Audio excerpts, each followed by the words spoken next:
Yeah, so thank you so much, and thank you so much for having me on. It's actually quite an honor. Ever since I saw Good Terms, being you had a reaction video to Good Terms, the song. I was like, oh, I need to get on his YouTube channel one way or Oh, thank another. you. So perfect. And shout out to those guys. They just released the song yesterday as well. It's really good. So if you have the Yeah. time, check it out.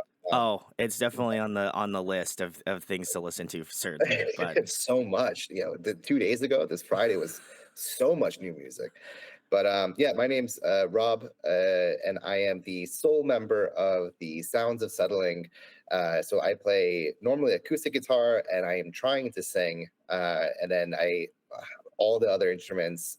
Interestingly enough, with my producer on this EP, hmm. because I am disabled and I am left-handed, so there's not many instruments that are left-handed, or at least they're Wow. extremely hard to find. All of my instruments are back in New Jersey or Florida, so all I had here was my acoustic guitar. So I wrote out all the parts, and I went to my producer. I'm like, would it be okay if you play all the other parts? He's like, "Oh, fine, okay, not a problem." So I just played my acoustic guitar parts and all the electric guitar and bass parts. He recorded it himself, but I just showed him what to play. And he's like, "All right, cool." And then the drums all electronic, and that was fine. And that's where we're at. There we go. Well, thank you, Rob, for joining me. Appreciate it.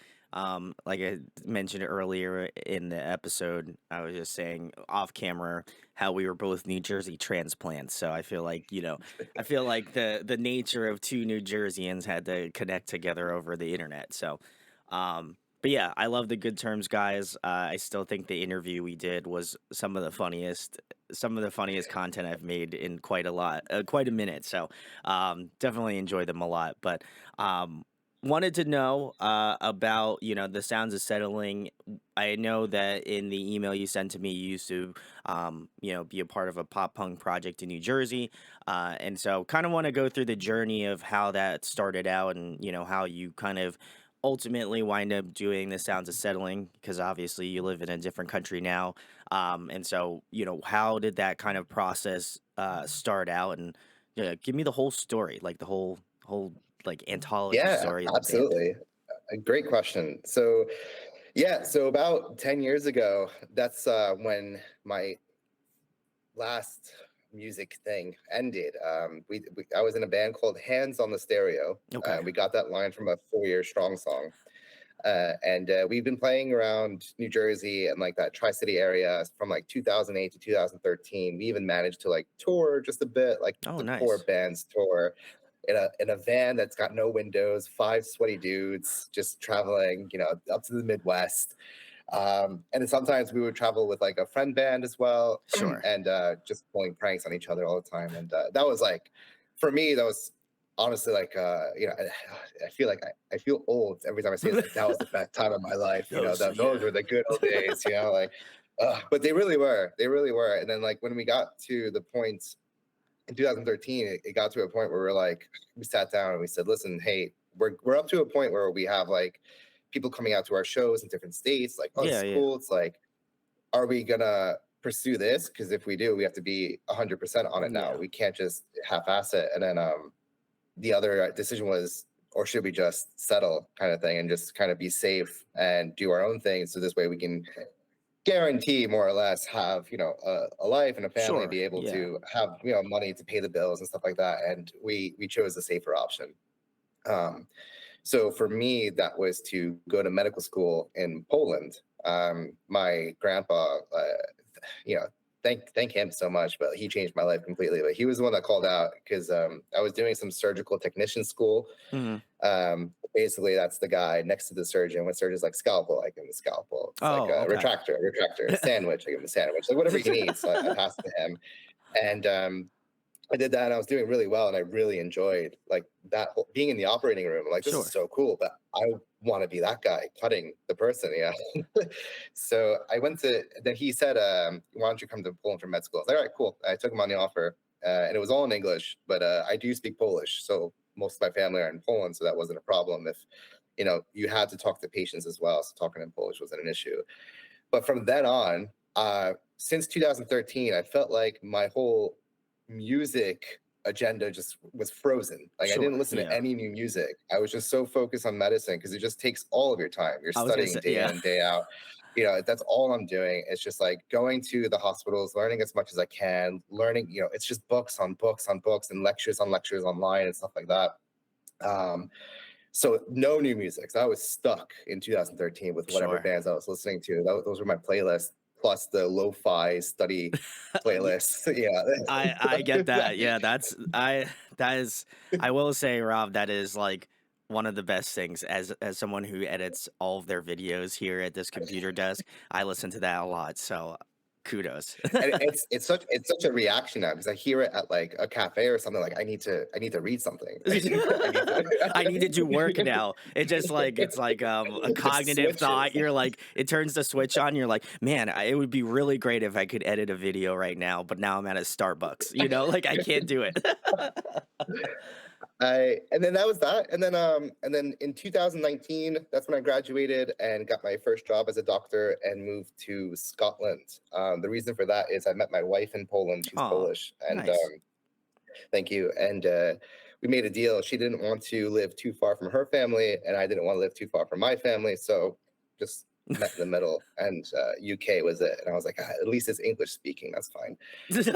So I'm in Scotland, and I was a year ahead of my wife, so I was there by myself, here by myself. And in the first year, 2019, I think you know where this is coming. Oh, Uh, yeah.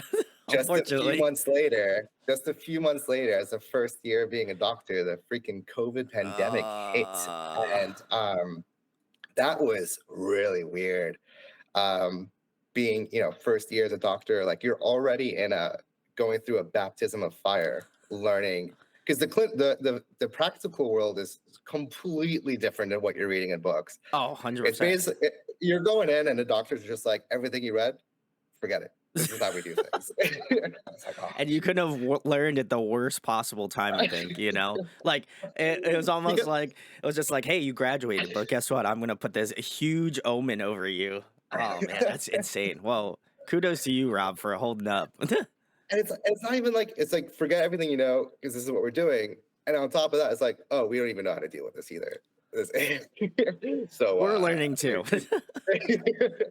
but it was really an interesting point in my career. So it was just the whole thing of like there was so much death. I Mm, can't sugarcoat that. There was just so much of it, and it was like some really sad stories involved. Somewhere, it just sucked. There's no yeah, better way. it's There's no other heartbreaking. way Oh, to say. yeah. Yeah, it was a terrible time, and for me, because it was that was the longest period now of my career. Mhm. I'm like, that's the norm. This is what I'm used to now. Yeah, This is this is how what it's it's going to supposed to be. be. Yeah. Oh, When nobody dies in a week, I'm like, this something's wrong here. you oh, know. man. Oh, But and it's weird and it's interesting too to compare myself to other doctors who have been around for so long who are like, this isn't what it's this supposed is to a be. I'm no like, norm. Yeah.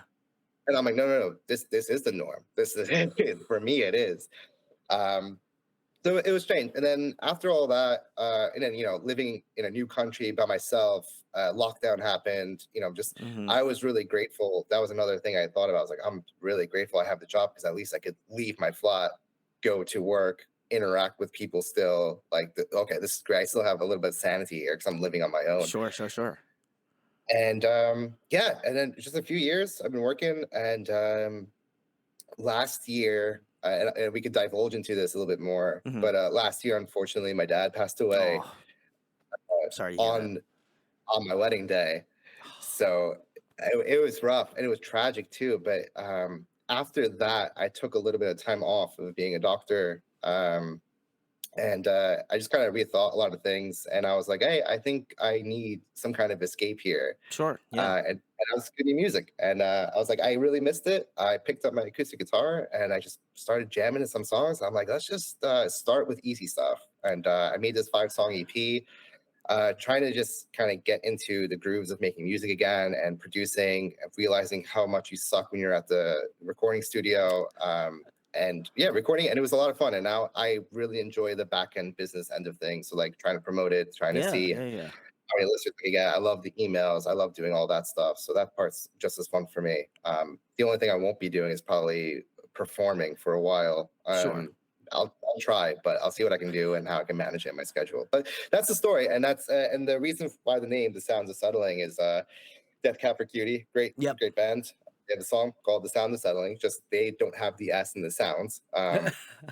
Because the way I thought of it was the sounds of settling is just sounds from everybody, all my friends, Yeah. all everything I interact with. It's a lot of things I felt like I was settling. So instead of picking my dream career, which would be rocking out in a band and stuff like that, I picked the safer things, which isn't not always a bad thing. It's like I Sure. think it's sometimes it's necessary to settle for the things that are safe to you, so you can have some stability in your life. So that really resonated with me. It's also a great song, so that's why I picked that name. Yeah, and I think it comes full circle too, just based off of your story. Like, it's you were in a New Jersey band for 10 years, hands on the stereo.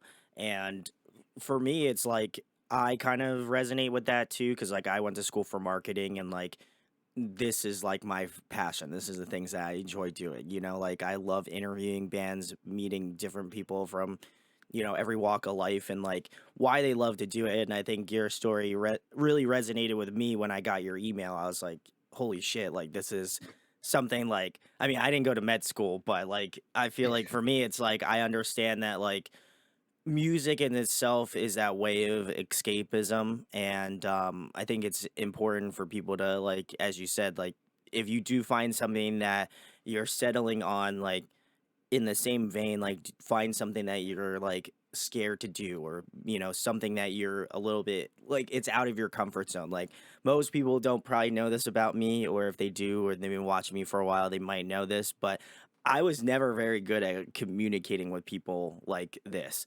I think that would come to a shock to most people, because I feel like everybody's like, "Oh, you're a great interviewer. How did that happen?" And I was like, Yeah, it's news to me for sure. I must have missed that episode, but this is.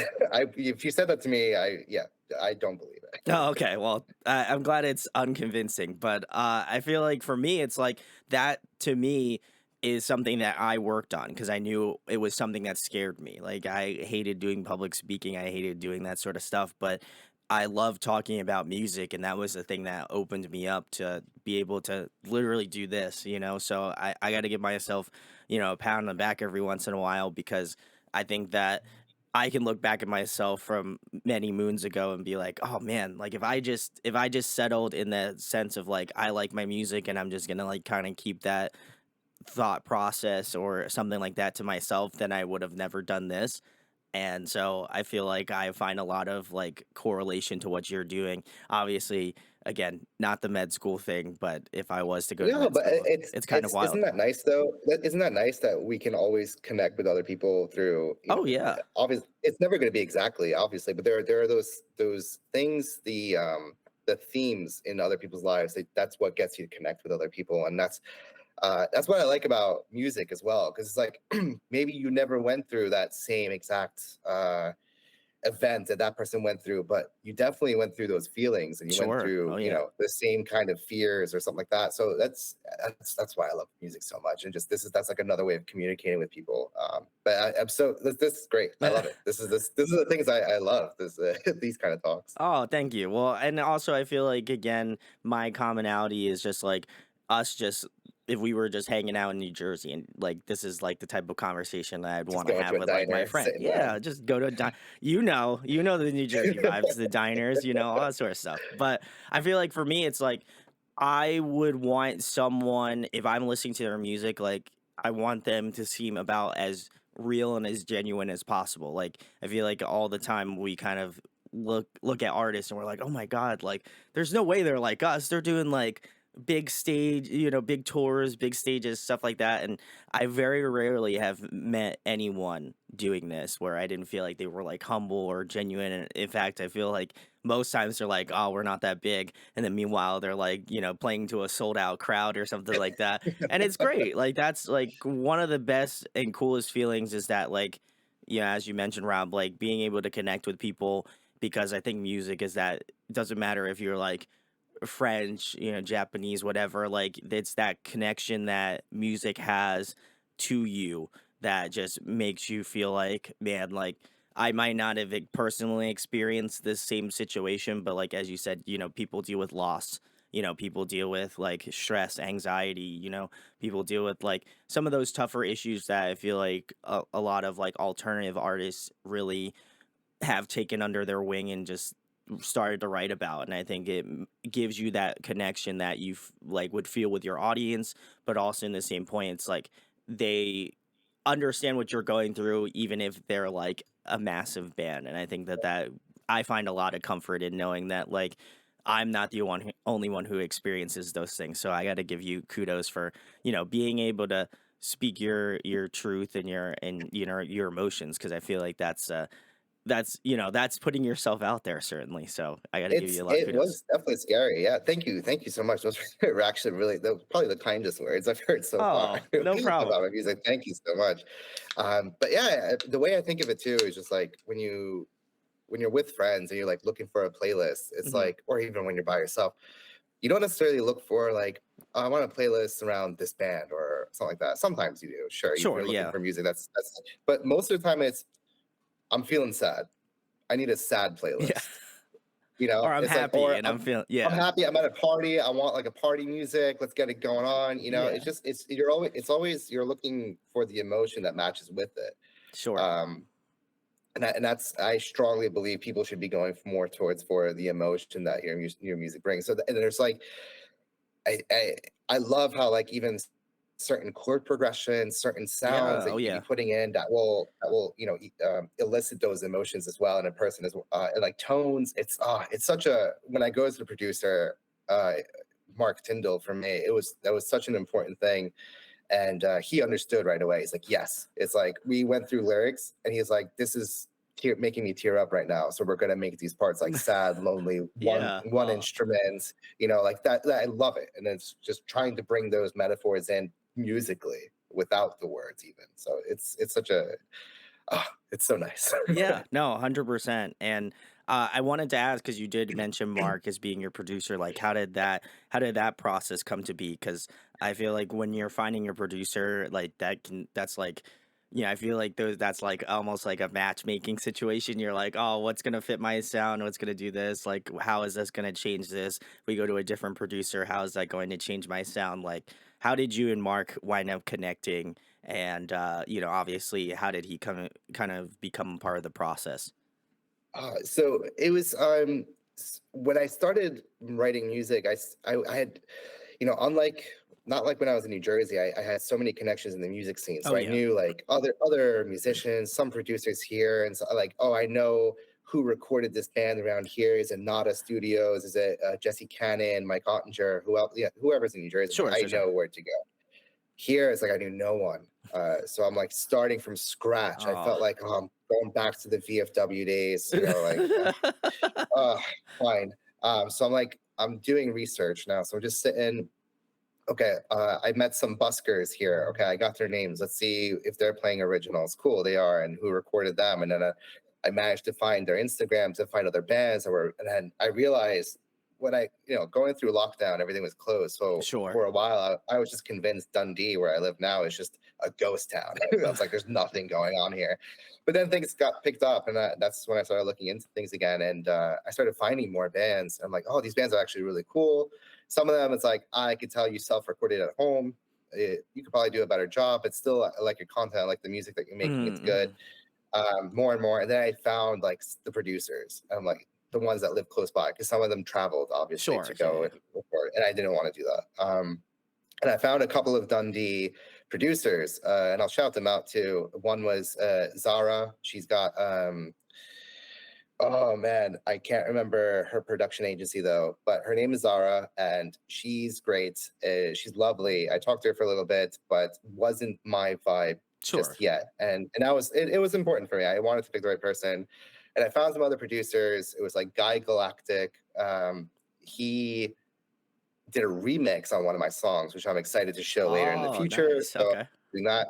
And then I found Mark Tyndall. I stumbled upon Mark Tyndall. I went through his portfolio, and like the songs that he had on there, I was listening to him like, yes, this This is is it. where I feel like I left off back in Hands on a Stair. Like, this is where I'm at. This is where I could work with. And I kept telling him he needed to raise his prices, because he was just undervaluing himself so Sure, much, yeah. and what he was offering, I don't know if the plan is still like it, but he like offered uh anywhere from 200 to 300 pounds. Ooh, So it's just, I don't know, like add $50 to that per song, but you can take as long as you like to that's work on the song. what? That's insane. That's what I said. I'm like, usually it's like I got this many hours and I need to make sure I'm good at what I'm Yeah, oh doing yeah, to yeah. You're like, "Oh, I but only have this amount of hours to just, like, really just jam it in there." I just jam it and then make sure I know all my parts. But with him, it was definitely I got so lucky. I was Yeah, so lucky to have met him because we got together and we did even like a day of pre-pro, day or like a day and a half even. We sat down, we went through the songs. He asked me like he would tell me what he thinks is about, then I tell him what it is about. We go through the lyrics, we go through emotions, what we're trying to do. We work up the songs, and it was just he's also my age, and it was just such a good time working with him. Every step of the way, and oh, and one other thing. So I warned him right before even like sending him demos or myself. I warned him, I'm like, listen, I'm not a singer. Like in Hands on a Stereo, I just play guitar. And yeah, I'm like, sure. I'm not a singer. I don't know how to sing, and this is like my first time singing. I'm gonna try. He listened to the demos, and I think he was just being super nice. And he was like, "You have a really good tone, and I was expecting much worse when you warned me." And I was like, "Okay, fine." So I'll take that as a compliment. And we got there, and what I liked about him so much too is he really pushed. Um, he would because he didn't care too much about the time. He Sure. wasn't looking at the clock. He would always be like, "Let's do it again. Try it this way. Oh, whatever you were doing with your head, you were looking up. That sounded better. Like, try." He would always push, and I was always the type of person. We made a pact in the beginning, really quick. Like, if something's shit, just say it. Like Yeah. Yeah, don't don't beat sugarcoat around it. the bush. Yeah. Yeah, I like don't try. Yeah, exactly. Don't try to be nice about it. Just if it's shit, say it, and then we'll move on. And then Yeah, sure. we'll discuss it. We'll see why. And we'll Why try do you and we'll think it's fix something it. shit? Yeah, and then we'll fix it. And it was such a great time working with him. So I'm really happy I worked with him. And then I plan on recording like an LP as well, like a full length. And I want to go straight back to him. So he's great. Shout outs to Mark. Also, I feel like I get a lot of I gotta give Mark a lot of kudos because I'm kind of the same way in like like as you mentioned, he only charges, I don't remember the dollar amount, and obviously I'm not gonna try to play conversion here live while we're doing this. So, but I do feel like when you find someone that wants to do that or to help out artists, like they don't care what type of money they make. They're just like they want the final product to be great. And I think Mark is a very great example of just someone who really like obviously money is important for his business to keep him going and sustaining, but I also feel like in the same vein he's just like I want your song to come out and I want it to be great and it doesn't matter how much time we spend doing it. Like I want it to come out great. And so big kudos to Mark. I Huge give a kudos. shout. He deserved it. And it was funny because we worked on this song, and I was like, "Oh, this song's gonna be the single." He looks at me. He's like, "All of the songs are gonna be singles." And I was like, "All right, cool, fine." It's like I love that confidence. So it was really great. Yeah, totally kudos for him. There we go. Well, we'll leave Mark's links in the description as well, so you can help him out if you live in the Dundee area, which I have no fucking idea where that's at. But if you are watching this and then just go to Mark. Okay. It's Uh, easier if you say near Edinburgh. So if you know okay. where Edinburgh is, Edinburgh. yeah, Yeah. There you go. yeah, Go see not too Mark. far away. He's gonna have a neon sign soon where you'll be able to see it from Edinburgh. So, um, but the next thing I have for you, Rob, I did by the time this comes out, my reaction video to your newest song, "Healing Failures," will be out. But I wanted to spill the beans a little bit to you. This will obviously seem like in hindsight, but currently right now it's not out. So I Fine. talked about this in another video. Like there's a whole audio addiction cinematic universe that I don't have time to divulge right now. But anyway, I really liked it. I think the thing that surprised me of what you just said Thank now, you. which was that you didn't sing. I would have never guessed that. I would have like that wouldn't have crossed my mind at It's all. like your communication skills. I was just like, it didn't seem like you were a bad singer. Like it didn't. I wasn't like, man, he could work on this. Like it was just like, this is solid. Like I think there's obviously room for improvement, certainly, but I didn't feel like the base layer. I think this comment I used was, I think it's got good bones. You know, like I think what the actual like songwriting, the musicality of it, like it is so on the nose that I'm like, this is great. I'm just curious on where it's gonna like tail off to, like how far reaching are you gonna go? Because there was some stuff within the song, and it reminded me a lot of bands like a Dashboard Confessional, like This Wildlife, and then the other like oddball band that I kind of threw in there gave me a little bit of like Motion City soundtrack with like there was like a little synth like electronic stuff going on in it, and I was like, this feels very like Motion City. But and then like the vocals on top of it was like super catchy. I thought the song, especially in that chorus, has like great hooks. And then I also gave you another compliment. I feel like your sound is a little bit derivative of like the Early November, which is another, I'm sure New Jersey Yeah, yeah, staple band. exactly. So I feel like those type of artists, if you like those bands, then there's a very, very, very good chance you're gonna like the Sounds of Thank Settling. you. And I think for me, like, and obviously now it makes sense that I didn't even read that you went to medical school. I feel like the song is very like surgical in the way that like this, like the melodies, the hooks, like they're like on point. So that was not a Thank you. medical pun, but I feel like it wind up being a medical pun, so I'll take it. But it was great. It's so funny you mentioned the Early November because my last show that I played with Hands on the Stereo was actually with the Early November and Senses Fail. So Wow. Woo. that was just Full right on the circle. nose. Full circle. I love it. But yeah, I love that, and I also want to give you a kudos. I love when bands do the typical like the minor chord at the end to hit you with that like real emotional punch. I feel like that's like a classic like emo. Like if you put that in your song, you're like, you get the certified emo stamp. So that's how I felt. I was like Got the emo completely sold. card in my Yeah, pocket. you It's a could take little your emo. dusty. Yeah, you're now officially an emo, if you weren't All already, the hair is but gone yeah. now. But yeah, I thought it was great. So I'll leave a link, guys, to go check out Healing Failures as well. But I really enjoyed it. Obviously, I was going to ask you what your favorite, what song you would recommend new listeners to check out, but I think that might be the only one out as of current time of recording. At the moment, yeah. At the current time of recording, that's the only song that's out. The next song, and there's going to be an acoustic version coming out soon. That'll come out the 29th, as I'm looking at my calendar. Yeah, 29th of March. And I got the next single, which is going to be called Ashes, Ashes, which comes out April 12th. Oh, so that'll be right around the time this comes out. So even better. Perfect. I have two songs Perfect. out. Well, then I can ask you, which one of the two do you like? I feel like, what song would you recommend to a new listener check out first if they aren't familiar with Uh, your music? why do you do this? That's Uh, terrible. It's like choosing your favorite child, I guess, right? I do often say it's like choosing your favorite child, so you hit the nail on the head on that one. I guess for me personally, because because I have such an ego and love myself so much, I do tend to catch myself listening to Ashes Ashes a bit more. It is a bit more Oh, personal.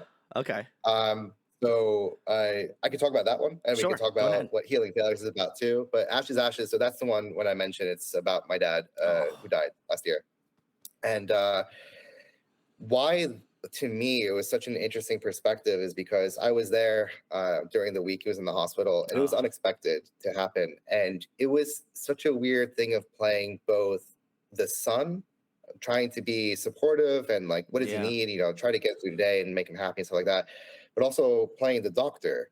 uh, I know exactly what's happening day by day with him. So it's, and whereas the rest of the family members, they don't really know what's going on, sure, yeah, and it's difficult to explain some of the things that's happening. And as I try to explain like I'm five type of thing, and this is what's happening, whereas in my head I know the things that are failing and what's not working, what is, and stuff like that. So, and another thing in the doctor community world, I feel like at least, it's I would say I would consider it a bit rude.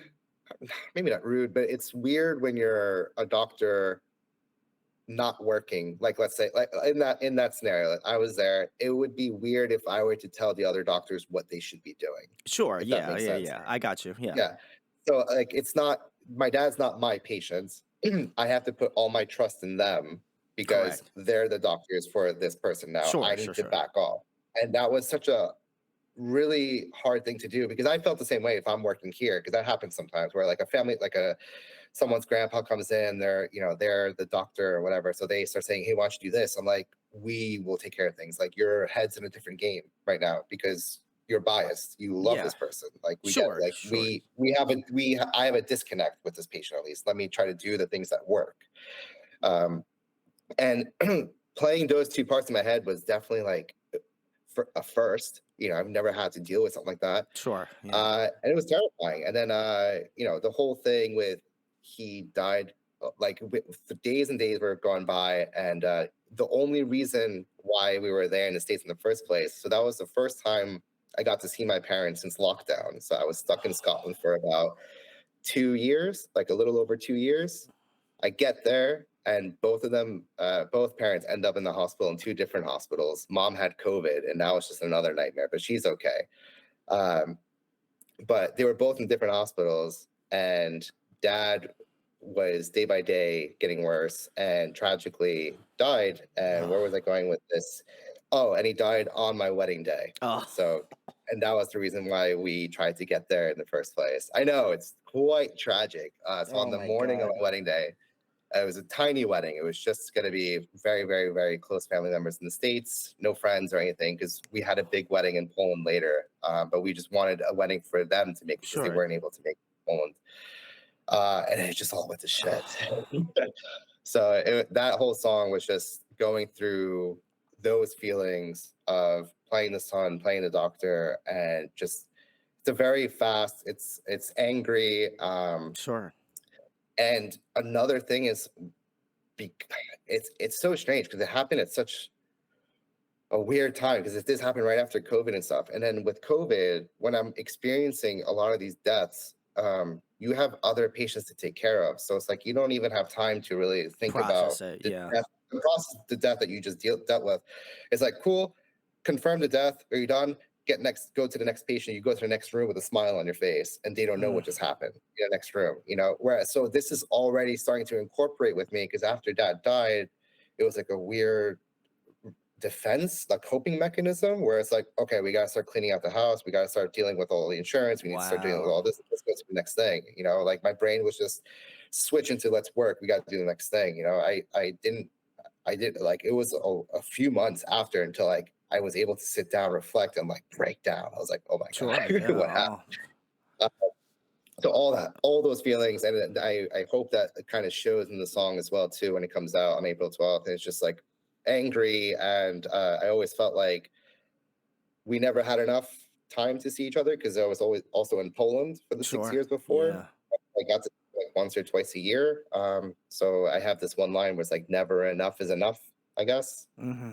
Yeah. So it's Oh. just like, I don't have enough time with you, but whatever I got is enough, I guess. So Yeah, and I think there's a lot of like, I appreciate you sharing that because I think that that's certainly I feel like a hard thing to talk about. So I appreciate your like transparency and honesty and speaking on that because I feel like if I have to talk about it, like that sucks. Like I'll give an antidote because I feel like if I'm gonna cry, like if you're at the moment watching this and you're crying, then I might as well just throw myself under the bus while we're at it here. But I remember listening to the newest Devil Wears Prada album we were listening to. I do all of these album reviews live, so I was listening to I believe it was Cancer, which is the last song off their newest album, and that like I've always felt this sort of connection to music. Like, I get goosebumps like when I listen to certain songs and you just feel that like you feel the energy kind of flow through your body in that way. But um at the time of listening to that album, like, I had gone through, like, a bunch of personal stuff, and then my aunt had passed away, like, in July at that time, and I know that album came out, like, a few months after that, but I didn't really have time to process everything very similarly to, like, your dad passing, and I felt like live, like, I just, like, broke down. I was just, like, God. crying. I was, like, and normally that never happens to me live, but just in this one situation, it just happened to be that way. Everything kind of came full force in that. And I think it was good because I think there was a lot of people that also experienced similar situations. And I think it kind of, again, comes back to one of the points we made earlier about how music connects you in that way. Like losing someone that is of importance to you, or like a Yeah. family member, a friend, someone that is like someone who is a family friend, or something that someone who is close to you in that way, like it those types of songs just like hit a little bit more. Like And there are isn't that beautiful in a it's way? great, Isn't that yeah. like It's very it's so cathartic. yeah, exactly. Because you need to experience the sad parts in your life to really appreciate the happy things that you got going on in your life, don't Oh, you? 100%. Yeah, I think it So makes I think it makes your life more meaningful. Like, not to say that, like, if that doesn't if you don't experience those things, they're not meaningful to you or not. But at some point in your life, you're gonna experience loss. You're gonna experience pain. Like, there are things that happen in that way, and I think that if you allow yourself to kind of like keep pushing it off and like not feeling those things and cutting yourself off from that, then you're not going to be able to really experience those. You're not going to be able to experience life the way I feel like most people should experience their life. And like, I think for me, it's like I always try to feel like what I do here is like positive, but also at the same point, I think it's equally important for me to mention that like I'm not happy all the time, that's just life, but I think it's like, what Rob said was just taking those moments that make you happy and really hold on to them, or like again not settling on things in your life that you're like, I don't know, like maybe I do have to settle for this now, but let me do something that I know I can like put a lot of heart and effort into, or something like that that might bring like more meaning or more passion to my life, because that's I think that's important, as much as it we kind of talk about like emo stuff and have that sort of emotional like aspect of things. I think it's equally important is to just go out and live your life and do things that you enjoy doing, because life is a balance of those things, and if you can't find that like desperation and failure in the lowest points in your life, then you'll never be able to enjoy those like highs and like really positive things that go on in your life a little bit more and take them less for granted. You're like, oh shit, this is great. Like I have to enjoy this moment. Brandon, my God, Oh, that was beautiful what you I just said. oh thank you. Yes, Oscar moment. 100%. That was that was so. I don't know if you planned that or not, but that I was did not. beautiful. No, that was off the cusp. That was off the cusp. I'm not. There's no Wow. teleprompter here. I don't I read I that. I got a little Oh, goosebumps thank there you. just now. Yeah. So, ooh, Someone submit me for an award, for a I monologue. I'll be on the I Oscars. I wholeheartedly agree. Yeah. So everything you just said, I can't say it any better than that for Oh, sure. thank you. So that's definitely that's so true. And I hope everyone, for me at least, like with the things that happened in the hospital and the things that happened with that, like I'm so lucky to have my wife. Sure, yeah. She's Kudos. definitely my rock for these things. She definitely deals with anything that I have to go through. She's there, and we. What's nice about, because she's also a physician as well. She works with babies. She's a neonatologist. So like there are days where like we sit down and we just talk shop. Yeah, yeah. So it's like what happened in the hospital. And it's really nice to talk to somebody who has an understanding of what happened. So I can't imagine where some doctors where, you go home to your partner or whoever, and they don't have really a clue of what's happening. They could just be there to support you and just Sure, say, sure. yeah, that Yeah. must sound terrible. But it does make a difference when you go home to someone who really understands, like, oh, this person, this happened to them, this, and they'll understand exactly. Oh no, okay, I understand why a potassium of 5.9 is terrible or something like that. Sure, sure, sure. Like Yeah. I don't know what that is. I'm just yeah, gonna nod and be like, that's yeah, terrible. No. Just It could be great. I don't know. I didn't go to med school.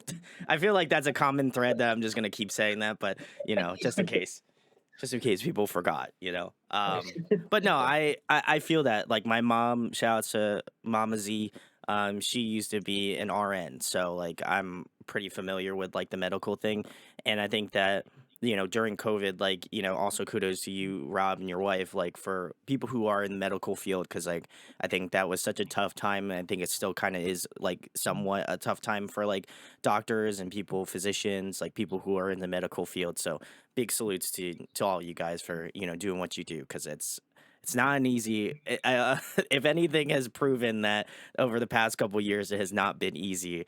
I feel like medical For staff, anyone, yeah, for anyone, anyone, but for anyone. medical people. I feel like you said like I think a point you made earlier about like experiencing death and then having to kind of like just like rustle yourself up and then go to the next person, just have like a smile on your face, like that's tough. And like to just continually to do that like day in day out for God knows how long. I think I have to give you a lot of kudos for that because I think that's tough. Like couldn't even put it into words, like that type of thing is a difficult thing to be a part of. And obviously luckily you had music and your wife to get you by to push you along. So, again, shout outs to all the medical people doing great work. But go check out Rob's songs. That's also another point I should make here. Links below. Not to shill, but we're gonna do tons of shilling here, so don't worry.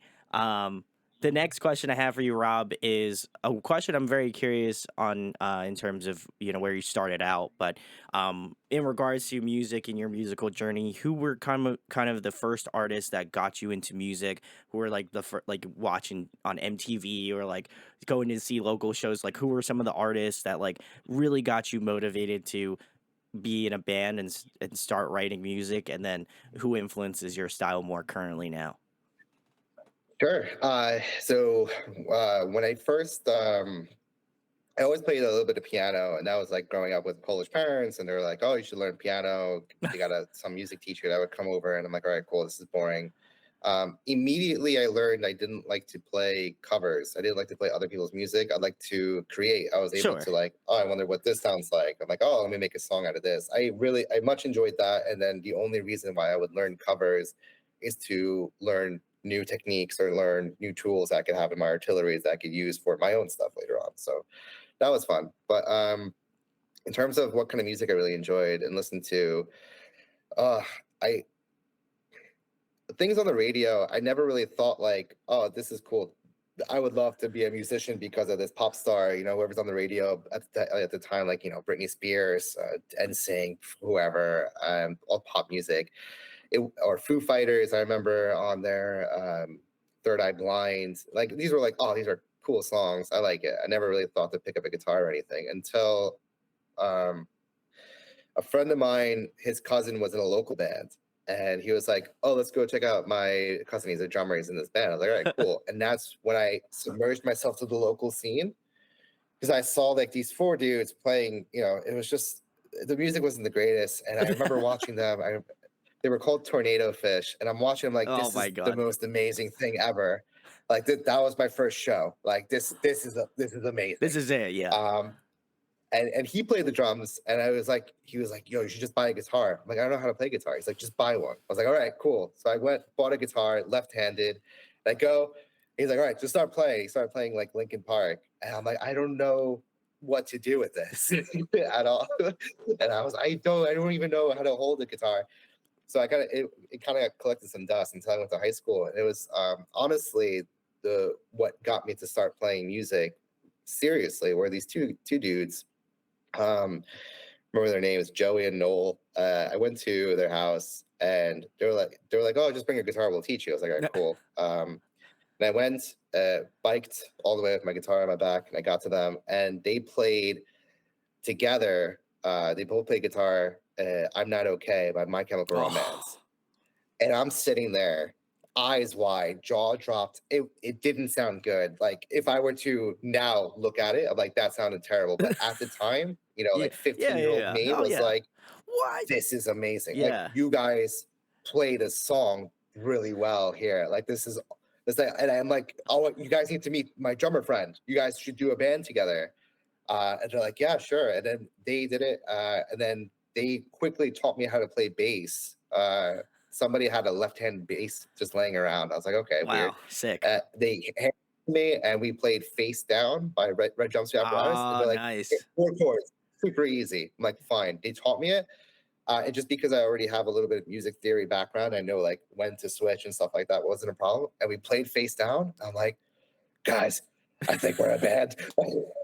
I think we could play at the senior center down the street. Like we could totally do this. Oh yeah, let's go. And it was them. They're those two are the main reasons why I'm in music. It's definitely them. I saw them play "I'm Not Okay" by My Chemical Romance, and that just something flipped the switch in me. And yeah, thanks to them. And then my influences at the time and still are mainly Bayside.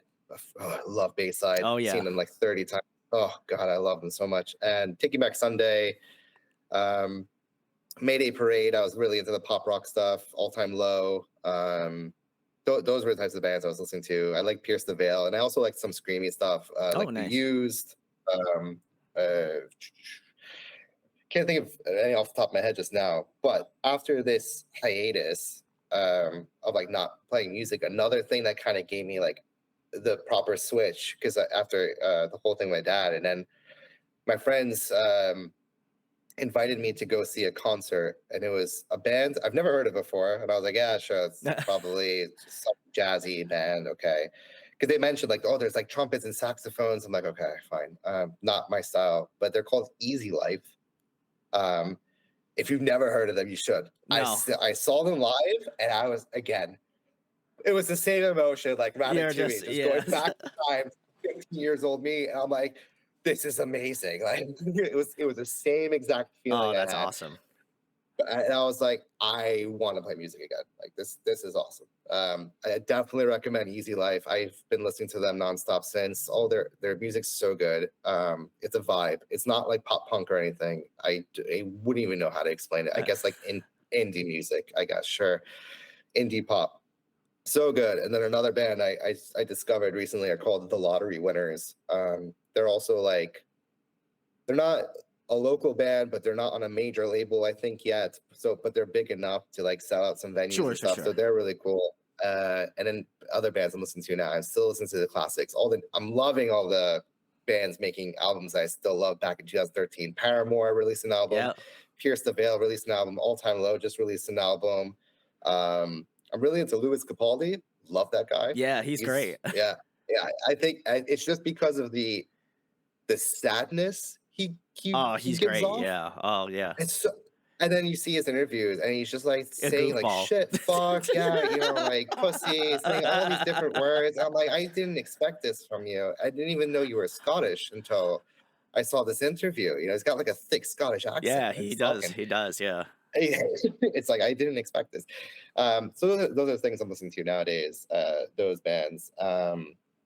Yeah, that's where I'm at. Oh, and I really enjoyed the Death Cab's new album. Oh, okay. It really here, I think, Asphalt Meadows. I'm like, these are all. I'm so happy. All the bands I listened to back in the day are They're still still at it, releasing music. kicking It's it. great, yeah.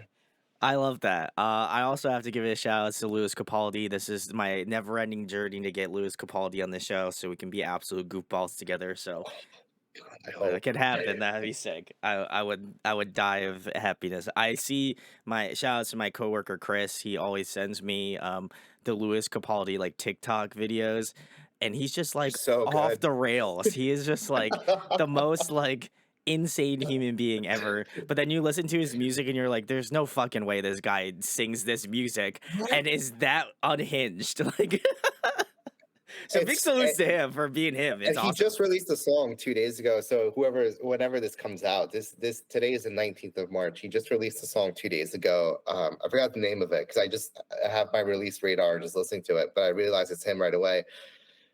It's just so good. And it's Yeah, just, it's one of great. those songs gives you goosebumps. And it's like his voice is so good. And then you look at his TikTok, I'm like, this can't be him. Well, the best But one I it's think the best one I saw was just like I don't know. I might be paraphrasing it a little bit, but I remember him like sitting on like a piano and he's like on like a high rise, like he's playing a show, and he's just like, "This is the part where you start throwing bras at me," and I was just like, "What?" And then he just starts playing the song, and I'm like, "This guy mere moments ago asked for people's bras." I just want to just, I just want to just take a moment for that, like that. What? Man is nuts, He's but I'd great. love to have He's him great. on. That'd be great. I'd love to meet him. Hopefully, I can see him one day, just like walking into a shop or something here, and And I'll he's be like, just "Hey, hanging out. Lewis." So Do a one day, collab together. Come on, Lewis. I know you watch my stuff, so come on, let's collab that'd be together. great. It'd be awesome. I think you would make my life, but then you'd also make Rob's life. But I think you'd make Rob's life more because you guys live closer together. So, do it up. That'd be sick. It's a personal favor. I'm just saying. You can do Yeah, it. Thanks, and Lewis. he'll. Yeah, I would love to see you two talk. That would be a. Oh, that would be great. Just That'd be a hashtag Lewis shitstorm. Capaldi. Anywhere. Yeah. No other hashtags needed on this. If you're gonna put any, just put hashtag Lewis Nah, you Capaldi. gotta. But then, while you're typing up that hashtag, you also can go check out the Sounds of Settling, which you should check in the links in the description. Because I feel like him and Louis Capaldi would be a great collaboration. But we have a question for that a little later on that we'll be talking about. But Sounds good. love the answers. I have yet to listen to the new Pierce the Veil album. I don't expect them to sound like OG Pierce the Veil just because they're older and I would imagine a little bit more wiser. But want to give it a listen. I did like I thought Past Nirvana was pretty solid. And I think that was kind of the only one I really listened to. So I want to give it more a listen. But I was a little bit surprised because then like I think maybe like 2 or 3 weeks later, they're like, "Hey, we released the extended edition of this," and I was like, What's Yeah, different than like the original version? Like, why are like you give the releasing?" original some time soon to like to just lather it They on were and like, let me. "Yeah," they're like extended version in week 3, and I was like, "You realize you just released an album? I just want to let you know that." Why you releasing an extended version? I don't know. Fearless, tell me what's good. I Sure. don't know, but hey, I mean, listen, maybe whatever. they know the sauce. They know how it works. So maybe I'll release an extended version now before the EP comes out. Hey, That's something. listen, who knows? Who knows? But the next question I have for you, Rob, I think you may have answered it slightly, but what are you currently listening to? What's on your Spotify? What have you been listening to lately? Yeah, let me Feel just free open to it up take your really quick. phone out. You can do whatever you Yeah, need to. Phone a actually, friend. so what's great about this, I just updated my MacBook to Ventura, I think it's called, Ooh, and I'm using my iPhone as my webcam, which is fantastic. that's awesome. So currently, Shouts to well, MacBook. I got a playlist. It's called Emo Butter and Jams. Uh, and like I got like yeah, Easy Life, Good Terms, Louis Capaldi, The Lottery Winners, All Time Low. Have you heard of this song High Ren by Ren? I have not. No. Um, also, I 100%, that's the ones. It's you need to check that one out. Okay. It's what's crazy about it. It's a 9 minute song, and you need to watch the music video because Okay. that's what sold me on it. There's no chorus or anything, and it's just one dude who's like a rapper here in the UK, and he's playing an acoustic guitar, and he's just sitting on a hospital wheelchair, and he's sitting and he's playing as if he's two characters going back and forth. But like the way he portrayed it, it was just so nicely done. I think it's got like a ridiculous amount of views too. If I Yeah, just I think I remember seeing a lot of people reacting to that video. It's got 8.1 million views, and I've never heard of him before that song. And I'm like, this song is actually really good. So I'm not surprised that that blew up. Wet Leg. Oh, Wet Leg's amazing as well. Okay. Really like Wet Leg. Have you heard of them? No, I have not. You're giving me some new This is ones. You're it's unlocking all the like you. truth It's here. like a yeah, Love this it. UK bands I'm discovering here. But Wet Leg's another fantastic one. They have a song called Shays Long. Really recommend that one. The Narcissist Cookbook. Yeah, it's a couple of UK artists. So the Narcissist Cookbook is a dude who plays acoustic guitar, and it's more spoken word. He Okay. sings a little bit, but most Yeah. of it's spoken word. But it's just a lot of fun to listen to his Hmm. songs as well. Bayside just released a Blue EP. Yep. Great stuff. Just a couple of yeah. That's the gist of it. That's the most of the stuff I'm listening to at the moment. There we go. Well, I got some homework to do, so I'm gonna go check those out. But love it. Also, again, salutes to Louis Capaldi. We're just gonna keep shouting him out. Hopefully, the YouTube algorithm will pick it up.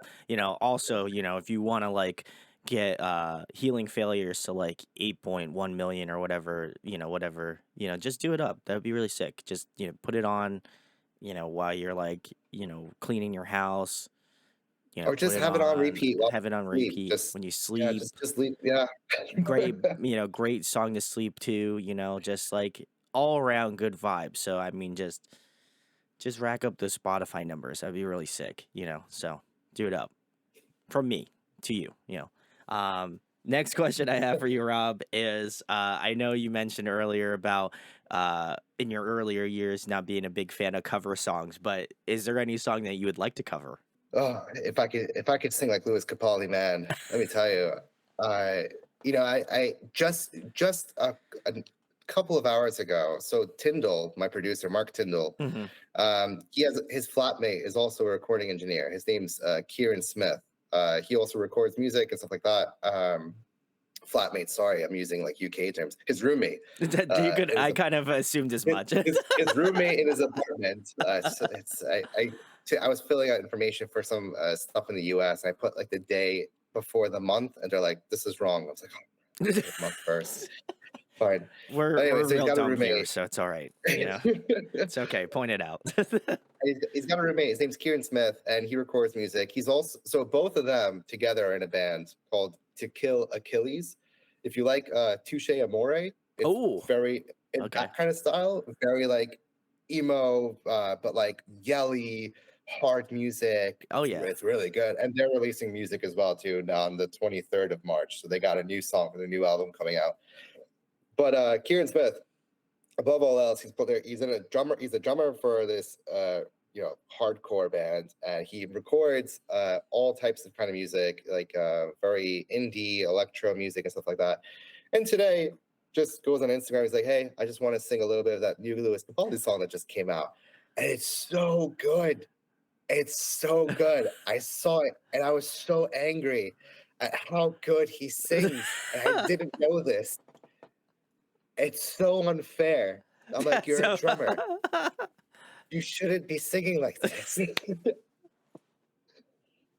I was astounded. I was really impressed by his vocals. It was I didn't expect that from him, and it was so good. And he sang Louis Capaldi in his own way. It wasn't like Louis Capaldi, but but it was just so good. So, and I really hope he just makes some music of his own and just releases some music, because his voice is so good. Just clip this part of the interview and then just send it to him,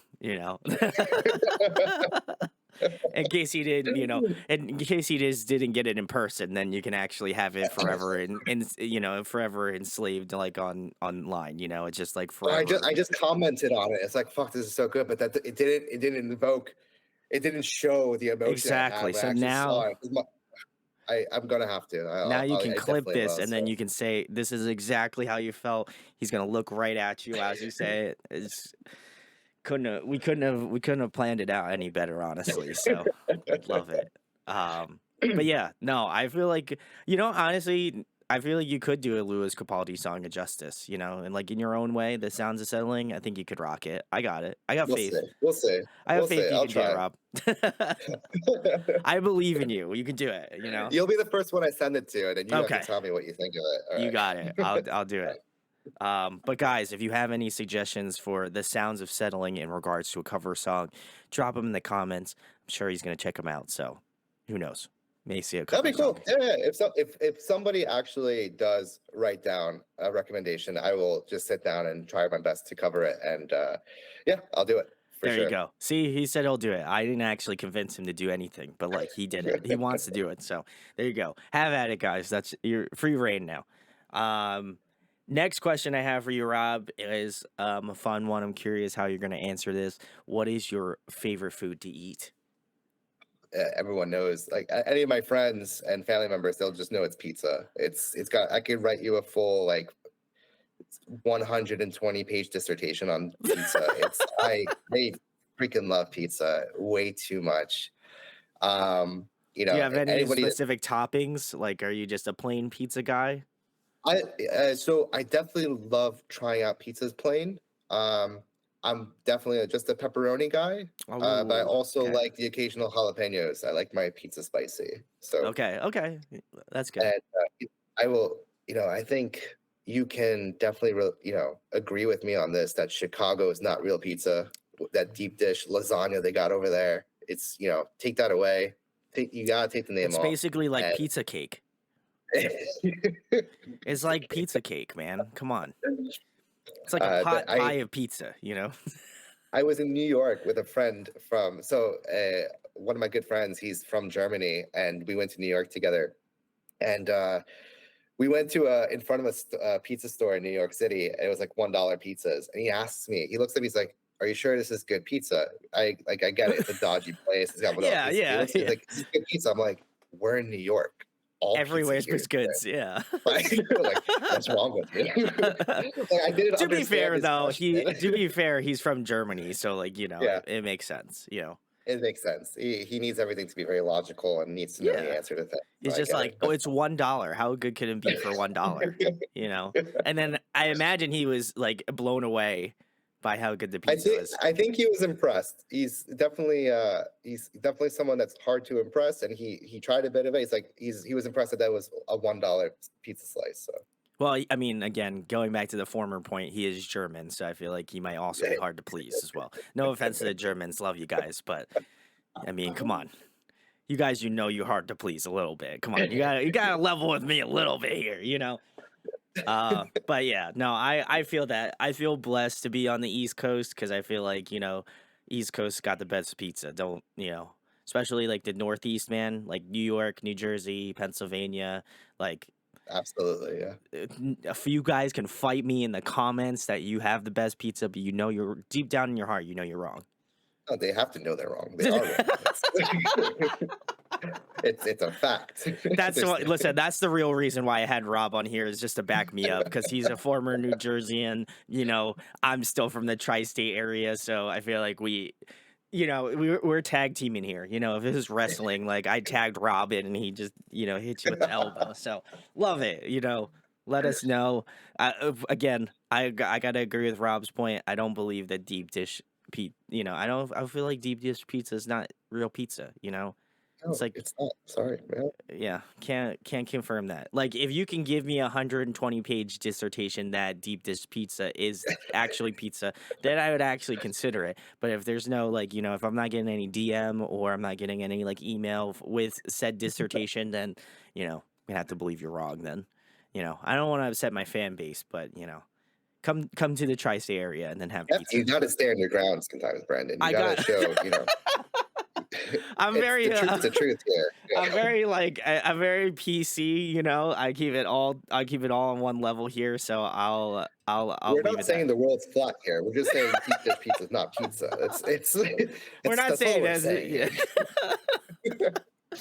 I see the viewership just dropping right now. That we've like absolutely took a dog shit on other people's pizza's preference. Oh my god. Guys, if you like pizza in general, that's good. But I'm just saying, Rob and I's personal preference is, the slice. If you know, you know. I'm just saying. That's it. That's it. But the next question before we get canceled, the question I have for you, Rob, is if you could pick somebody to collaborate with on an up and coming sounds selling track, who would you love to have on? Oh man, does it anybody I like? I feel could like choose. I like you enough, Rob, and since we're New Jersey brothers, I gotta ask, give me one realistic one you feel like could definitely Fine. happen, Okay. and give me one that's just like out there, like we're manifesting that shit right now. Oh man, I never thought of that. I to collab with realistic bands. Mm. Oh, you know what? I definitely think I could a realistic one if I got down with like their manager and talked to them stuff like that. I think the guy from Easy Life, Ooh, the main okay, singer of Easy Life, checked him out. He's got a really smooth voice. He's really talented, and I like his style a lot. I think collabing with him would be really, really cool to get on one of my songs. I think it'd be a little bit different for him because I do a bit more rocky stuff. However, I would like to go into more indie kind of style sure. anyway. But whatever. But I think it would be a lot of fun to collab with him if that was possible. And if I was just to pick one out of the world, it's gonna be Lewis Capaldi. Like, it's gotta be Lewis Capaldi. I would just love for him to be. I'm so obsessed with him at the moment. I don't know. I don't know what it is. Whatever He's his great. marketing brand like is, it's so good because he's just so fun to watch, so fun to listen to. All around great. That would be my out of this world collab. Would be Lewis Capaldi. We've mentioned Lewis Capaldi so many times in this. It's all right. We're gonna tag him. Listen, this is the part, Rob, where I believe manifestation. We're putting it out in the universe. I always make this isn't a joke. This is real life, guys. If it is on the internet, it's got to be real. So, this is what I want you to do. I need you to go onto any social media app. I need you to tag the sounds of settling. Then I also need you to tag the vocalist or just the band Easy Life. I don't know what their tag is, but we'll find it. I'll flash it up on the screen here. And then you also want to tag Louis Capaldi, and then you type in collab question mark. And listen, I didn't go to law school, as you already know. I'm a marketeer, but listen, I think it's got to be real. If it's on the internet, it's been posted on the internet. It's got to be real. So I feel like that's a legally binding contract. So if you want to hear like Easy Life, Louis Capaldi, The Sound of Selling all together on a magical collab track, then we might as well do it now and put it out You there. know, as a doctor, if Louis Capaldi, if you're watching this, I'm gonna look right into your eyes. If you ever need a prostate exam, I'm your guy. I'm the guy to check it for you, Mr. Capaldi. And that's my message to him. That's great. You listen. You get a new song and a prostate exam. I think that's a winning combination, if you ask me. So, Louis Capaldi, let our people talk to your people. It'll be great. So, and also Easy Life. I don't know if you're offering Easy Life the same prostate exam, but it's okay though. It would we'll see what's in the writer, and if they need one, we'll negotiate. Sure, maybe like half a finger or something. Or I like how Rob's handing out prostate exams like Oprah Winfrey out here. He's like, "You get a prostate exam. You get a prostate exam. Your cat gets a prostate exam." Like oh my god, I can't even believe it. That's a first here, guys. I don't think anybody has actually promoted a prostate exam here on Audio Addiction. So I'm glad that Rob, the Doctor Rob, can can promote it on here. I heard I'm pretty good at it too. So Wouldn't know. So the next we'll chat after the interview. All right, okay, so cool. prostate Oh health is man, important. that's healthy. Yeah, see exactly. We're promoting bodily health here, so and who better to ask here than Rob the doctor? That's all I'm saying. Um, but yeah, guys, if you want to hear that sick collab and possibly if you are Louis Capaldi, you could get a prostate exam for free. So just saying, putting that out there. One final time. Um, Next question I have for you, Rob, is my personal favorite. I do see a PlayStation 5 in the background, so I know I'm asking the right questions here. Ah, But if you could be a video game character, who would you be? I'm gonna be real honest with you. That PlayStation was just bought uh, 2 weeks ago. It's all Yeah, right. 2 weeks ago, It's all right. and it wasn't for me. It's for my wife for her What? birthday because she wanted to really play the Harry Potter game. So I bought it just so she could play the Harry Potter game. And I'm sure she's so upset right now that she's not playing it right now because I'm doing this interview. But she just wants to play the Harry Potter game all day and all day, all day in and all day out. Oh my I god, haven't I played. feel like I'm getting That's the gaslit right now. This is the first console I've owned since again 2013, where it froze Everything time. great I feel happened in like I was trapped 2013. in the capsule for 6 years. I didn't do anything for 6 years Oh besides wait, med so school. that's what they do with the high school, time capsule. They just put you in the time capsule underneath the ground. Makes sense. Now we're getting it. But if I were to pick one, there is one. I would be picking Mega Man for sure. I love Mega Man. Everything that he could like change all these things on his arm to do different blasters and stuff like that. The games are always so much fun. I really enjoyed the games, and I think his character just looks really cool. And I used to watch the cartoon that he had as well. Yeah, it would be Mega Man. That would be the I video love game that. character. Listen, you're speaking to the choir. I'm a huge Nintendo fan, always will be, and I'll probably die on that hill. So respect to Nintendo. If you want to sponsor me, that'd be sick. I'm just saying, I would love you forever. Mwah, thank you. Um, but I love Mega Man. I feel like I never get that answer as much as I feel like I should get him because like I think he's such a classic video game character. I would put him in the likes of like a Sonic or a Mario. Like he's got the staying power. Absolutely. So big salutes. I like that. I like the answer, Rob. So. Thank you. Um, Not that you were pandering. I thought almost for a second I was gonna get gaslit, and you're like, "Yeah, so actually, I just brought this PlayStation for just ambiance." I'm like, "Bro, man, I don't look like such an idiot right now." No, I do plan on buying. So there's next. I don't know if you could probably barely see it right there. I see Next to the something. Harry Potter game, there's the new Call of Duty Modern Warfare 2. So Okay. I've been enjoying myself losing to all the 12, 13-year-olds that are playing You and cursing suck, me man. off. I But can't it's been believe. fun. Yeah. Yeah, the kids still in the lobbies. Too Hey, busy I'm a doing like doctor. the. Yeah, right. Get over. They're doing the Fortnite dances on like your.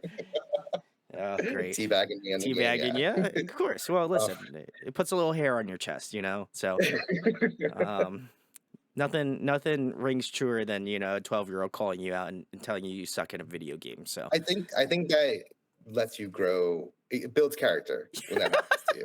It absolutely does. that yes, it does build character, especially when a 20 yeah, like especially when you're a 30-year-old and you're like playing against 12-year-olds in a Call of Duty game that you have no business playing. And then you wind up throwing your controller across the room. I'm not speaking from experience or anything. So, but the next question I have for you, Rob, is if you were to compile a dream tour lineup, including the sounds of settling, who would be on this lineup? Okay, so I will not involve Louis Capaldi this time because Oh, I damn kind of it. want it to be relative to the genre a bit. So like something that people would want to go to. I'm a fan of the 4 band lineup. Ooh, So that's okay. what I would be Okay. going to. I think Respect. that's important. I think 4 bands in a nice. Festivals are cool, but I like the inclusiveness and like you really get a The better energy. vibe. I got you. The Yeah. energy. Yeah. Yeah. It's Yeah. it's it's it's nicer. It would have to be me. I would definitely start the show. Okay. So I would be You do whatever you first. want. That's your prerogative. That's fine. I will still be first. I have respect to all the other bands that are much better than me. Um, That's debatable, but okay. uh, Man, I think the second slot's hardest because I don't know who I would put there. Maybe fine. It would be me, the lottery winners. They're seeing them live. If you get a chance, they're so much fun. Okay. The front man, I think his name's Tom, has such a good stage presence, and he'll make you laugh. And it's such a good time with him. Love So he that. would be second. Third, I'd put Bayside. If Ooh. I ever play with Bayside, that would be a dream come true as well. I would love to play with Bayside.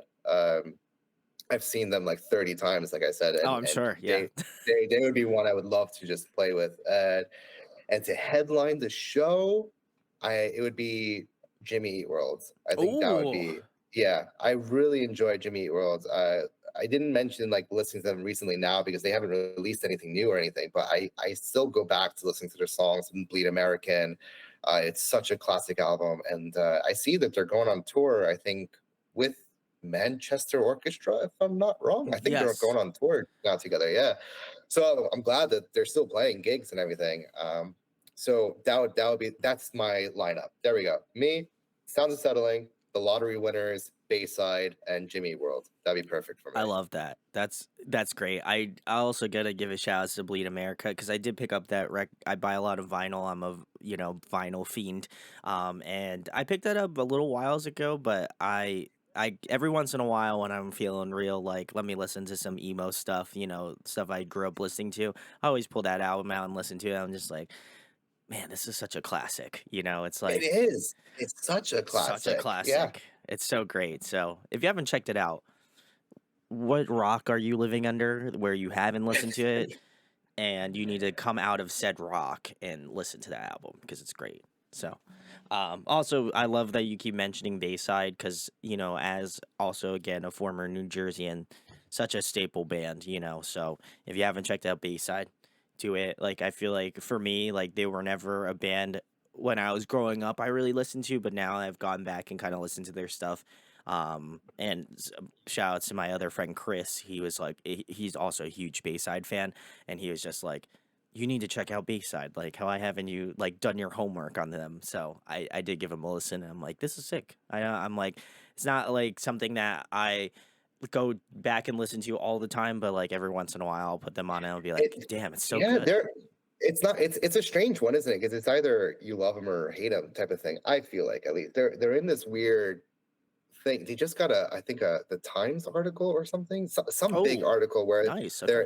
they were just on some big paper journal recently, or paper magazine, whatever, where they're known for their consistency. They're always like Oh consistently yeah, putting out music, yeah. and they're always on top of their game. They're always touring, they're playing and stuff like that. Um, but I feel like they just never got their big break. Um, I would agree. Yeah. I I don't know. The Walking Wounded, I feel like was their closest when that album came out. I think that was the closest they got to like almost getting something big because their song like Duality came out and it was so good. And the self-title of The Walking Wounded, it was doing so well. I felt like, and everybody's watching, and their shows were sold out. They're doing headlining tours. And I don't know. It just happens to a lot of bands. I feel like they release like a good album and it's like kind of like sinks and they kind of plateau at some point. And then I feel like now Bayside, I think they're have a new game strategy or something with their color EPs. They just released the red EP and now the blue EP. So I'm interested. I'm curious as to what they're doing next because I feel like they're back. They're back on social media. They're doing everything, and we'll see. Hopefully, they'll blow That up. that also could be a lot to do with it. I feel like when you're an older band, you're just like, I don't want to do social media. This shit, I don't get it. Like I get it. I've kind of I always joke with my friends. I was like, if I didn't have a YouTube channel and I didn't have to promote anything, I probably would not have social media. So like I get it. It's just like I always consider it a necessary evil because it's just like something that you have to do. Like if you have like if you're a musician, like you have to do it because like you want your band to get larger unless you're like unless you like are a recluse on the internet and you just like want people to find out about you like locally and then just like word of mouth kind of that way. But it's very difficult. So, Yeah, yeah. So the music's tough. TikTok world is definitely weird. I have no idea what I'm doing with it. Trying CapCut, I'm trying all these different things. I'm like, nothing's working. I'm definitely just not hitting it. Not don't know what I'm doing here. So I stick don't to know what I'm Instagram. doing in TikTok either. So, guys, if you can let us know what we should do on TikTok, then we'll do it. Because I don't know, not to shout out Louis Capaldi again, but whatever the fuck he's doing on TikTok is just killing it. So, the Lewis count is through the roof today, so love it. Uh, You should have a counter of how many times we mentioned Louis Capaldi just on the he should corner. start paying us now at this point. We're doing enough promo for him. Come on.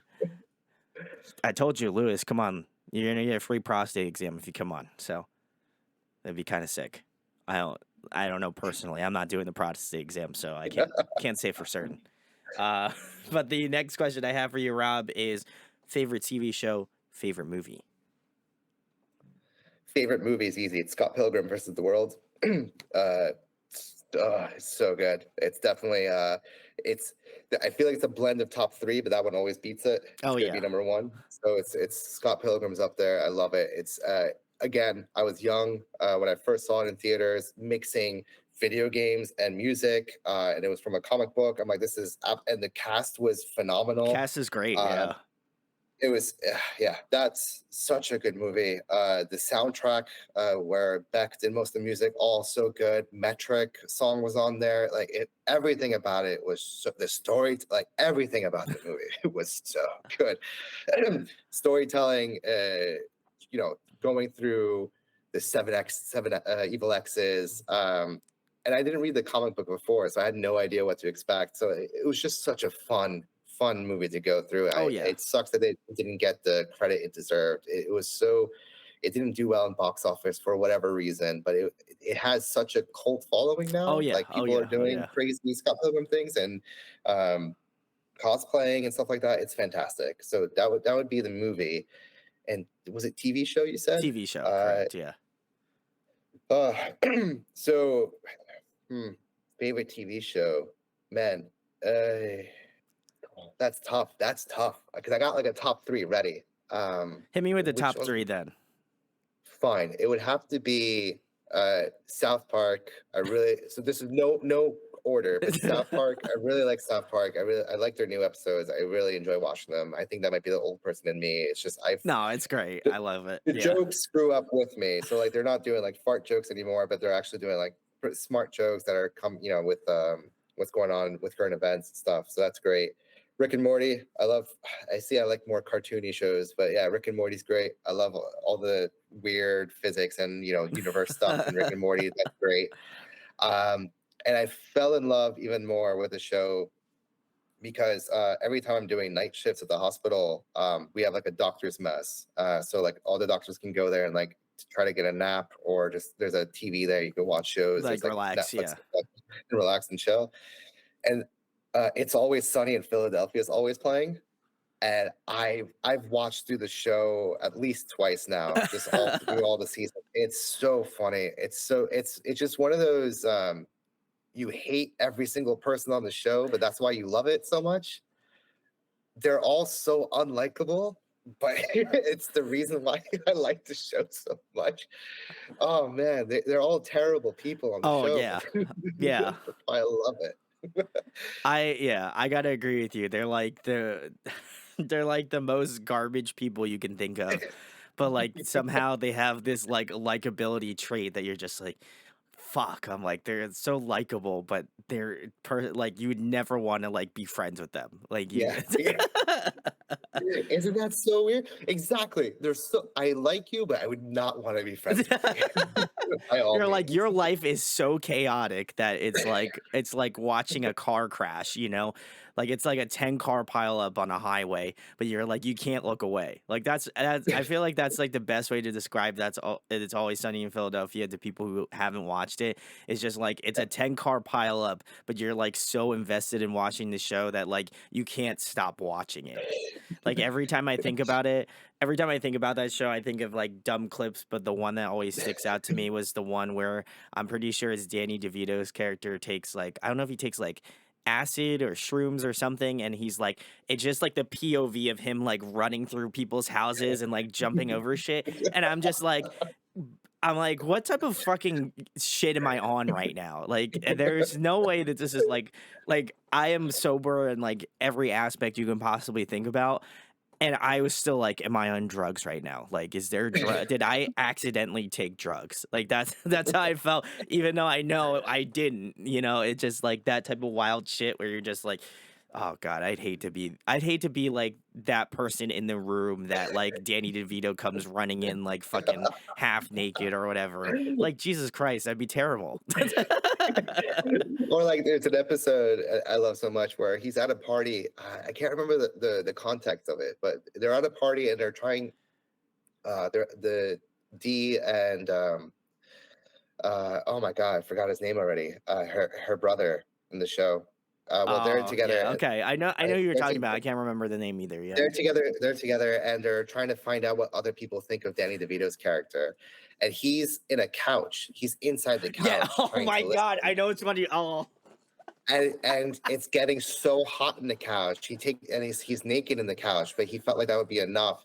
And it gets so hot to the point where he just rips through the couch, and he's just like climbing out. He's all sweaty. It reminded me of the Ace Ventura scene Yes. Oh, where he's when coming he out comes of out of the the rhinoceros. rhinoceros. Yeah. Yeah, it's the same thing. And it was like, God, they did this so well.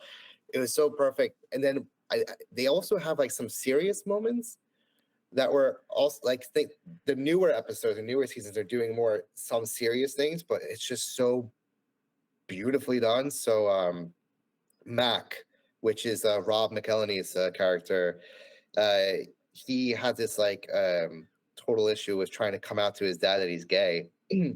So he figured out the best way to do it. He's like, I know how I'm going to do it, because he wants to do it his own way. And that was like the whole thing of the episode, which Sure. was great. It was actually a beautiful episode, because the whole like first 20 minutes is just like garbage, and then the last 4 minutes was he goes to visit his dad, and his dad's in prison, and he's on stage. And he's like, "Oh, I want to tell you something, Dad. I'm gay." Lights go out, and he does this beautiful like dance routine with this girl with rain falling down, and it's just like, and you see Danny DeVito also, like this whole thing, Danny DeVito's character trying to figure out, I don't get it, I don't understand this gay thing, I don't understand.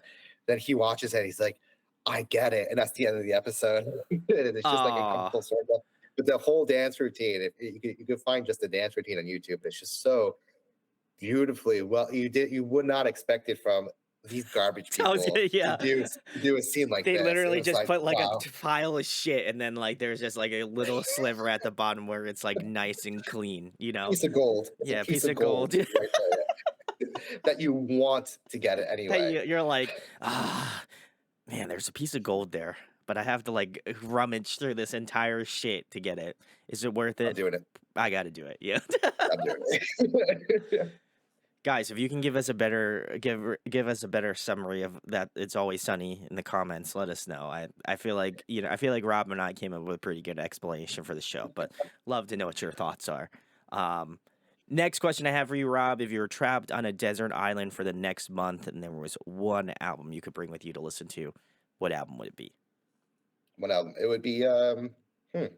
Ooh, that's a good one too. I would probably go with Louder Now by Taking Back Sunday. Ooh, Yeah. yeah. I, Oh, I classic. I feel like that's one album I can go front and back without skips. There's a few, but I think that one's the strongest. I can go through the whole album without skipping it. I'm like, yeah, this is a solid record. It's a good mix. It's very well made. I love the music. I like Fred Mascherino being part of it as well too. That whole record, I think, is the one I could have with me forever. Sure. Awesome. I love that. The last question, Rob, I know we're coming to the end of the line. As much as I would love to talk to you for, many Oh, more hours, I'm sure you're it's all night, man. This is uh, great. Well, all night for me. your By wife you, was their like, wife's in the back behind the camera. She's just like, when are you gonna she's fucking waiting to play Harry Potter. She's like, I'm playing Harry Potter. Yeah. When is this gonna be over with? This guy needs to shut the fuck up so I can play some Harry Potter. No offense. I love Rob's wife's shout outs. She's got like signs at the saying, like, when are you getting off? Like, 5 more minutes. Finish it up. But the last question I have for you, Rob, is probably the question I love asking the most. Is obviously, as you know, I'm very passionate about interviewing artists. This is something that has been a stronghold in my life for a little over 7 years now. But I always like asking musicians this because I feel like for me, I love the art, I love the music. But I want to know why you enjoy music so much. Why did you come back and start to create music? Like you said, you had a moment in time when you were hands on the stereo, and that time had passed, and obviously you found new love with this project, The Sounds of Settling. But what made you want to really reinvest yourself in music and just put it out there for people to listen to? yeah, I think that's a great question too. Thank you, Thank you so thank you. much. Yeah, It's a really good question and a good way to end the podcast. I hope so. Yeah, other I than Louis think Capaldi. Just Lewis I had to get Capaldi, one just last one get in there. that counter up, get the counter up, keep going up. But I think the main the reason why I went back, I think after the whole thing with Dad and after working in this, the NHS, the National Health Service, that's our public health service here. Mhm. It's great, it helps the people, but it is broken. The doctors are tired. Sure. We're overworked. Not even doctors, but everybody in healthcare. We're Sure. overworked. There's just been strikes recently because we're not getting our pay like correctly, like a full pay restoration. We're getting paid Mhm. 35% less than what we're supposed to be, and stuff like it's tough. And Mhm.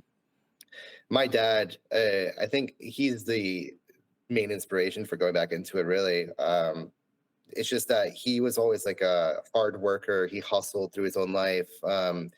He worked so hard and he had this dream to just like live out by the beach. That's what he wanted to do when he Sure. retired. And he never like really had that at the end, unfortunately. And I realized life's not all about work. Um, you know, I enjoy music. And don't get me wrong, I like medicine too. I like the parts where I like, but there's a lot of parts that I don't like too, where Sure. I come home tired. I'm working like 70-hour weeks or something, and it's just exhausting. It's not fun. And then some of the bullshit you have to deal with anyway, or the sad things you go through, and there's not really anybody to help you with it. They'll like say, "Oh, just do this self-help module. You'll feel better." Like, go fuck yourself, Uh, type of thing. But oh, um, it's realizing you shouldn't have to work all the time. It's finding the time to do the things that you enjoy. It's finding those moments that make you truly really happy, and go for the things that if you're interested and you don't know and or you don't have the time for it, make the time for it. It's like, oh, sure. people, this comes to friends too, when they say like, oh, you want to hang out with them, and they're like, oh, I'm too busy. It's like, to me, it's, you're not really busy, you're just not prioritizing me that high on the list yet. So I get it. But just be straightforward with it with me. Sure. I Yeah. understand. If you have other things that you feel are more important, I get it. So I want to now prioritize music because that gives me joy in my life. It really does. It's an escape for me now too. I realize that just writing some of the words down on paper, it's like, wow, this actually is helping. It's cathartic. It's my own version of therapy and Sure. Yeah. meditation. And I think really value like taking more time and focusing on the things that you enjoy that make you happier, instead of just thinking like, in the doctor world, and I know this is like in every world, like you have to hustle to keep going to further your career. Yeah. You got to do all these projects, you got to do this, you got to do that.